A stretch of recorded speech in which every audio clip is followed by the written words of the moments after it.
G'day YouTube, it's Turbo Tristan here. In today's video we're going to be going over some of the things I've learnt about 70s era Civic suspension. I found a hack on how to get around strut top mounts.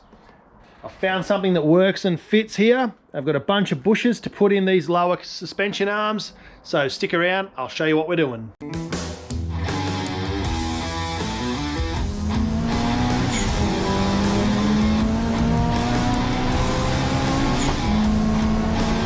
So I'm sure not everybody is familiar with a Gen 1 Civic suspension setup, but they have this rubber top that sits up here.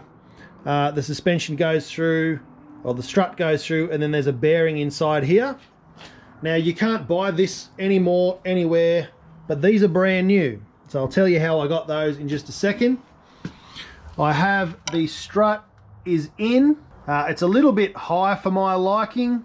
We'll do something about that later. The main thing is getting the car riding nice and smooth and getting it passed for roadworthy. Now I didn't have heaps of time to do a before and after video of this car driving on the street. I just really got it back to my garage and started getting into it. But when I got it, it had some really terrible shocks in there. They were actually, I think, Nissan coilovers chopped and hacked up to fit this car. They were absolutely gone. There was zero oil or gas inside the shocks, so they were screwed. Some Mugen rear struts in the back, which were great, but again, no gas, no seal, so they were just banging around on everything.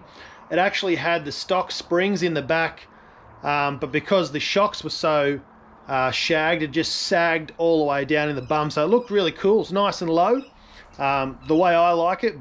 But it just rode like absolute crap. The exhaust was knocking on everything. The throttle body was knocking on the firewall. So that's where we're up to on this car. So what I did last weekend is I went to the wreckers. I measured the bolt hole distance from there.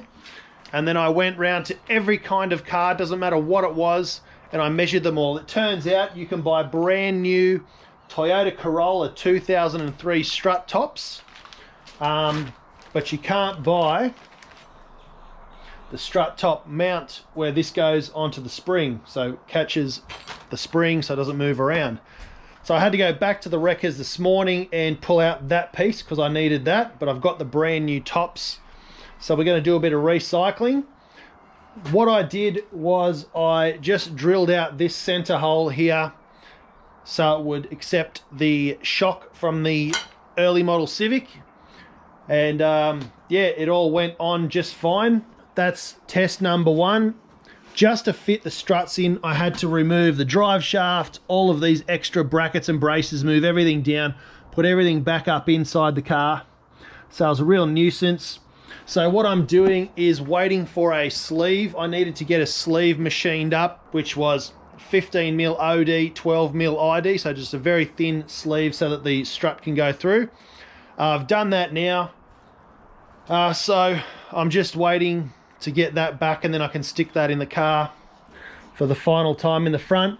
The Coney inserts that are in the rear, I've actually sent those away to get done properly. Again, I don't want to take any chances with this car, so I'm just getting that done outsourced by Smooth Suspension. And we actually used Toyota MR2, so Toyota again, MR2 Coney inserts. So we had to cut the top of the suspension off. You'll see that in the last video. We're going to slide in a new Coney insert, but we had to weld a piece onto there, and it's called a gland nut, so we had to weld that on there, and I'll show you it when it comes back. This video was supposed to be me making the new fuel tank for the car, but that hasn't shown up either. My brother is actually a fabricator. Shout out to Aiden from AH Fabrications. He folded me up a stainless steel fuel tank, which I'm going to weld. There's my plan over there. Add in some baffles and modernize the fuel system of the car. Make it slightly larger as well in capacity, but be able to take and accept a new fuel level sender and also a modern Civic cradle for the fuel pump. But we're going to put a Walbro 450 fuel pump in there and change all the lines, all the fittings over, and it's going to be awesome. So the next thing on my list is fitting up the gaskets here and then making two plates so I can space and curve a piece of pipe in between and just move the throttle body.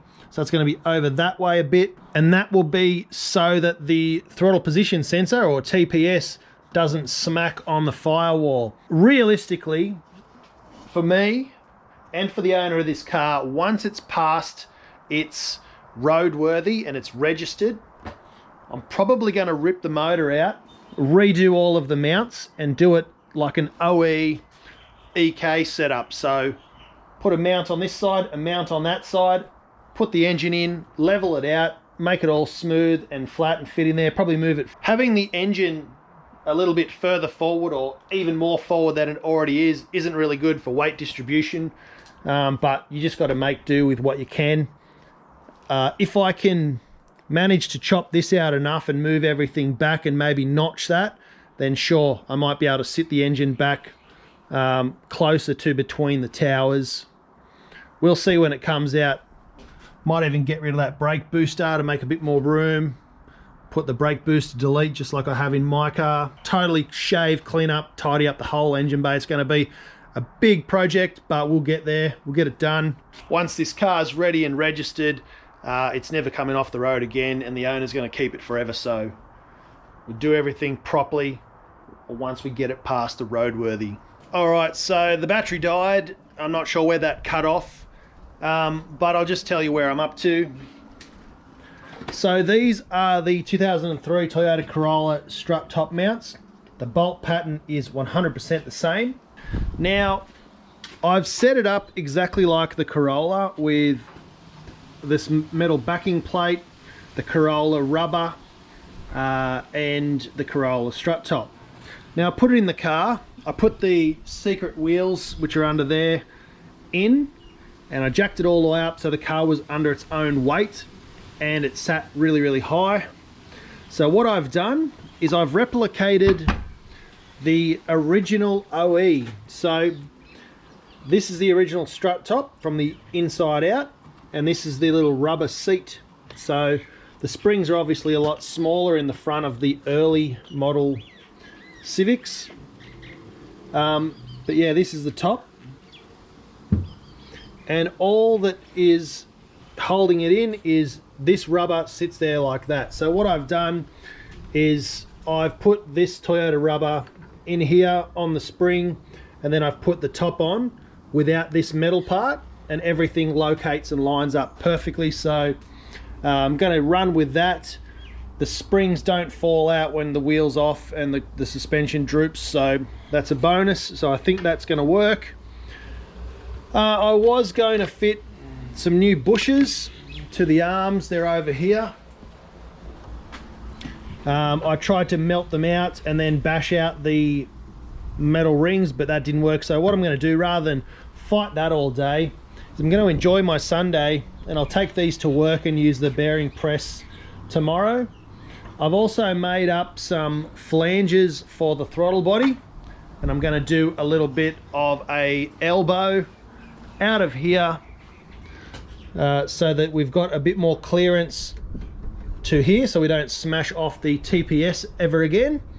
And that's going to kick this way and should line up perfectly with the airbox. Hopefully next week the fuel tank arrives, which is the raw steel all folded up into the design that I made, and then I'll get to work welding that up, and then I can run new fuel lines, the fuel pump, and set all that up. The car should be ready to fire up again, provided I get that throttle body set up and also a new TPS. So that's on its way. Every time I look at this car, I find something else weird or dodgy or bodgy about it. Check this out.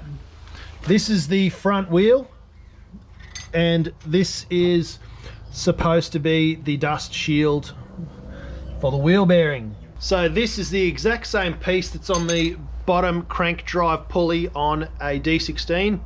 I'm sure it's the same on a B series. I'm sure Honda use that for all their motors, but whoever put this car together has decided to use that to stop stuff getting in the bearings, but it's got holes in it, which is wide open. So I don't know what I'm going to do about that. Hopefully the roadworthy dude won't notice that. So we'll put it all back together, just try and get the car passed for roadworthy. Every time I look at this engine bay, and how the engine is sitting and all the mounts and the bodgy welds and everything. I just want to pull the motor out and redo the whole lot. It appears, and again I'm no expert, but it appears that there's room to make proper engine mount brackets just like in a B series car.